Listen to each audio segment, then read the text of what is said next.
உங்கள் இல்லங்களில் வந்து உங்கள் உள்ளங்களை உயிர்ப்பிப்பது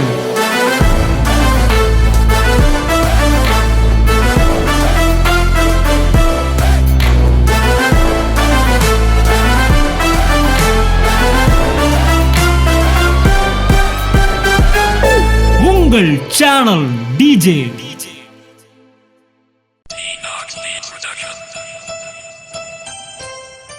நமக்கு ஒரு பாலகன் பிறந்தார், நமக்கு ஒரு குமாரன் கொடுக்கப்பட்டார்.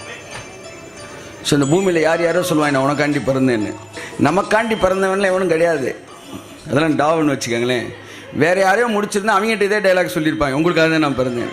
உண்மைக்கே எனக்காக ஒருத்தர் பிறந்தார். பைபிள் சொல்லுது நமக்கு ஒரு பாலகன் பிறந்தார். ஆச்சா, கையை தட்டு.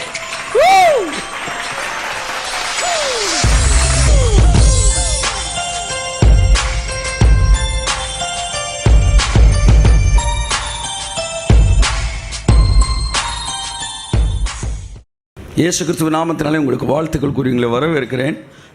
கர்த்தர் உங்களை ஆசீர்வதிப்பாராக. ஸோ கிறிஸ்மஸ் வந்து எதை காட்டுகிறது? பரலோகம் என்னை கன்சிடர் பண்ணுகிறது. பரலோகம் எனக்காக திட்டங்களை வகுக்கிறது. பரலோகம் என்னுடைய நல்வாழ்வை விரும்புகிறது. கையை தட்டுங்க. ஹல்லேலூயா. தேவன் எனக்காய் காரியங்களை செய்வதற்கு முன்பாக நான் எனக்காக நானே காரியங்களை செய்வதற்கும் கொஞ்சம் நாளை விட்டு தருகிறது. அல்லேலூயா சொல்லுங்க. மனுக்குலம் தன்னை காப்பாற்றிக் கொள்வதற்கு 4000 வருஷம் பரலோகம் விட்டு கொடுத்தது. தேவன் எப்பொழுதும் உதவி செய்வார், ஆனால் உங்களுடைய அனுமதி இல்லாமல் அவர் உதவி செய்யவே மாட்டார். Is so gentle. அதனால வாசற்படியிலிருந்து கதவை தட்டுகிறேன் என்று சொன்னார், கதவை உடைக்கிறேன் என்று சொல்லவில்லை. என் அன்புக்குரியவர்களே, இன்றைக்கும் பாருங்க, 4000 வருடம் மனிதனுக்கு வாய்ப்பு கொடுத்தார். மனிதனால் முடியாத போது மனிதனுக்காய் தான் வைத்திருந்த திட்டத்தை பூமியிலே நிறைவேற்றுகிறார். ஸோ இது எதை காட்டுகிறது? நான் ஒருவன் மாத்திரம் இந்த பூமியில் இருந்தால் என் ஒருவருக்காக இயேசு பிறந்திருப்பார், என் ஒருவருக்காக ஒரு சிலுவையில் அறையப்பட்டிருப்பார். ஸோ பூமியில் வந்து தேவன் மனுக்குலத்தை ஒரு ஒரு ஒரு அப்படியே ஒரு பெரிய குரூப்பாக, ஒரு க்ரௌடாக, மாசிவ் க்ரௌடாலாம் பார்க்கல. அவர் மனுஷனை பார்க்கும்போது தனியாக தான் பார்க்குறாரு. எங்கள் ஒவ்வொருவரையும் அவர் தனியாக தான் பார்க்குறாரு. நம்ம ஒவ்வொருவரையும் அவர் தனியாக தான் பார்க்குறாரு. ஸோ இயேசு பிறந்திருக்காருன்னா என்ன அர்த்தம்னா, இதுக்கு பின்னாடி ஒரு பெரிய பிளானு பரலோகம் போட்டிருக்கு. யாருக்காக? எனக்காக, உங்களுக்காக. ஸோ இவ்வளோ பெரிய மேட்ரு பண்ணப்ப இப்போ நீங்கள் ஒன்று ரெண்டு யோசிச்சுக்கிட்டு இருக்கீங்களே, அதெல்லாம் எப்படி நடக்காமல் இருக்கும்னு நான் கேட்குறேன். அதெல்லாம் எப்படி உங்களுக்கு கிடைக்காம இருக்கும்? தன் பிள்ளையவே திட்டமிட்டு அனுப்பி இருக்கிற தேவன் உங்களுக்காக எப்படி தன் மற்ற காரியங்களை அருளாதிருப்பது எப்படி? பக்கத்தில் பார்த்து சொல்லுங்க, சிரிச்ச மூமா இருங்க. கிறிஸ்மஸ் அதுவுமா?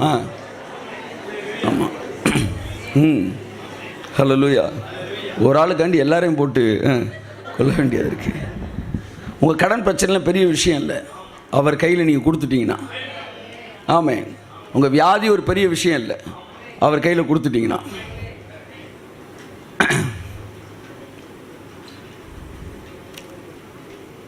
ஒரு அம்மாவுக்கு கேன்சர் இருந்து கம்ப்ளீட்டாக அந்த கேன்சர் சுகமாகிடுச்சு. அதுக்கு என்ன கேட்டாங்கன்னா, எப்படி வந்து உங்களுக்கு சுகமாச்சுன்னு சொன்னாங்கன்னா, கேன்சரை பற்றி கவலைப்படவே இல்லை. ஒரே ஒரு முடிவு எடுத்தேன், கேன்சரை டாக்டர் பார்த்துக்குவார், சந்தோஷத்தை நான் பார்த்துக்க போகிறேன் அப்படின்னு நான் முடிவு எடுத்தேன். நடந்த சம்பவம். கேன்சர் டாக்டர் பார்த்துக்குவார், வாழ்க்கையை நான் பார்த்துக்க போகிறேன். அது ஆட்டோமேட்டிக்காக சுகமாகிடுச்சு.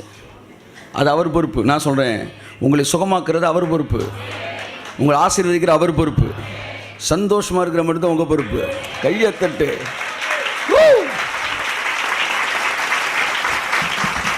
சமீபத்தில் வந்து நான் ஒரு சில கணக்கு வழக்கு போடும்போது வந்து இந்த மினிஸ்ட்ரி சம்மந்தப்பட்ட இல்லை, வெளியில் வந்து ஒரு சில விஷயங்கள் போடும்போது இந்த வருஷத்தில் வந்து சில விஷயங்கள் வந்து ஃபினான்ஷியலி அப்படி வந்து லைட்டாக கிராஃப் இறங்கி அப்படி ஏறுற மாதிரி இருந்துச்சு. ஒரு 90 நிறையா டிபார்ட்மெண்ட் இருக்குது நம்ம இதில். எல்லாமே வந்து அப்வேர்டு தான், டவுன்வேர்டே கிடையாது. இந்த ஒரு சின்ன டவுன்வேர்டை சொல்லும்போது கர்த்தர் என்கிட்ட சொன்னார், நஷ்டத்தை பற்றி நீ ஏன் கவலைப்படுற, உன்னை பணக்காரனாக்குறது ஏன் பொறுப்பு. அல்லேலூயா. பக்கத்தில் பார்த்து சொல்லுங்கள், உங்களுக்கு தான் இப்போ நான் சொல்கிறேன், நஷ்டத்தை பற்றி நீங்கள் கவலைப்படுறீங்க, உங்களை பணக்காரனாக்குறது கர்த்தர் பொறுப்பு. கையை தட்டு. ஆமேன், ஆமேன், ஆமேன். நிறைய பேரை பார்த்தா பணக்காரனா விருப்பமே இல்லாத மாதிரி பார்க்குறீங்க. விருப்பம் இல்லாட்டி பணத்தை என்கிட்ட கொடுத்துருங்க. ஆமென், ஹல்லேலூயா. ஸோ கர்த்தர் நல்லவர் அன்புக்குரியவர்களே. ஸோ தேவன் நமக்காய் பிறந்திருக்கிறார். ஆமென். நமக்கு ஒரு பாலகன் பிறந்தார், நமக்கு ஒரு குமாரன் கொடுக்கப்பட்டார். ஸோ இந்த பூமியில் யார் யாரோ சொல்லுவாங்க நான் உனக்காண்டி பிறந்தேன்னு. நீங்கள் எல்லாட்டி வேற ஆளாக முடிச்சுட்டு போயிட்டே இருந்திருப்பாங்க. அதுதான் வந்து மானசீகமான உண்மை. நமக்காண்டி பிறந்தவன்லாம் எவனும் கிடையாது. அதெல்லாம் டாவுன்னு வச்சுக்கோங்களேன். வேறு யாரையும் முடிச்சிருந்தா அவங்ககிட்ட இதே டைலாக் சொல்லியிருப்பாங்க, உங்களுக்காக தான் நான் பிறந்தேன். ஆனால் எனக்காக உண்மைக்கே ஒருத்தர் பிறந்தாரியா? கையை தட்டுங்க சார், கொடுங்க சார். அது உண்மைக்கே எனக்காக ஒருத்தர் பிறந்தார். பைபிள் சொல்லுது நமக்கு ஒரு பாலகன் பிறந்தார். ஆச்சா, கையை தட்டு. இது போதும்ன்றே, அப்படியே வீட்டுக்கு போயிடலான்றேன். நமக்கு ஒரு பாலகன் பிறந்தார் பெத்லகேமிலே, நமக்கு ஒரு குமாரன் கொடுக்கப்பட்டார் கல்வாரியிலே. விண்ணில் தேவனுக்கே மகிமை, மண்ணில் சமாதானம்,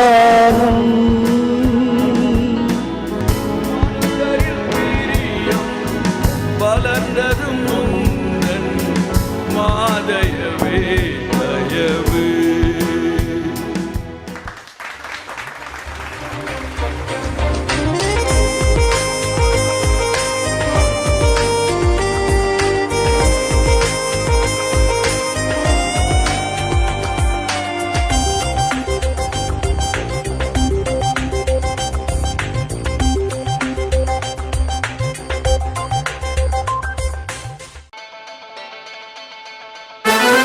உங்கள் இல்லங்களில் வந்து உங்கள் உள்ளங்களை உயிர்ப்பிப்பது